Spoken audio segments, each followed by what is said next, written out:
हिसार से विधायक डॉक्टर कमल गुप्ता ने गत दिवस फ्लैमिंगो मार्केट का दौरा किया, जहां पर जनसभा को संबोधित करते हुए डॉक्टर कमल गुप्ता का कहना है कि लोकतंत्र में वोट की चोट सबसे बड़ी चोट मानी जाती है।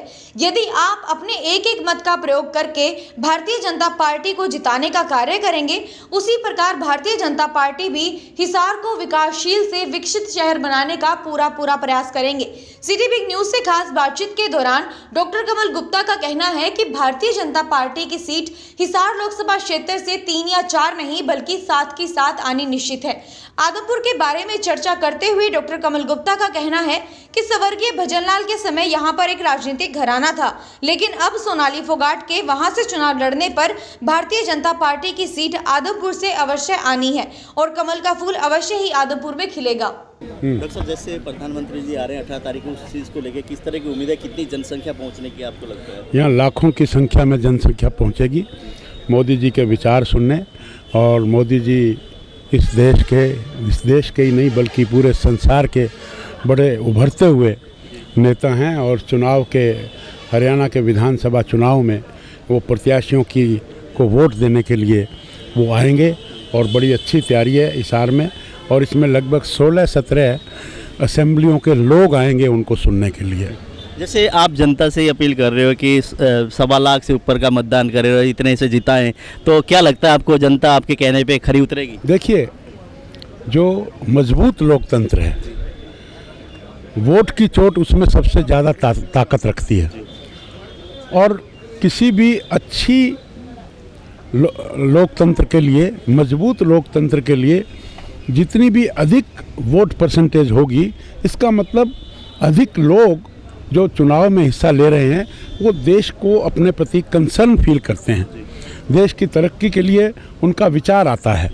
तो मैं समझता हूं कि मैं सबसे ये अपील कर रहा हूं और सब संस्थानों को भी ये कह रहा हूं कि अपने संस्थानों के आगे डिस्प्ले करें कि मजबूत लोकतंत्र के लिए अपने मत का इस्तेमाल जरूर करें।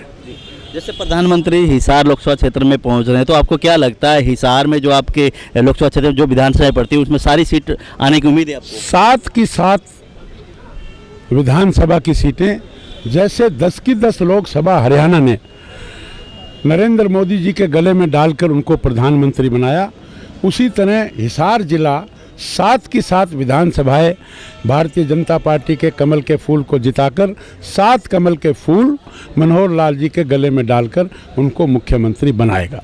जैसे कांग्रेस पार्टी की तरफ से रामनिवास राणा खड़े हैं, उधर से जिंदल परिवार उनको समर्थन दे रहा है, इस तरह भजनलाल परिवार समर्थन दे रहा है, तो आपको क्या लगता है आने वाले भविष्य में राजनीति किस तरह की चलेगी?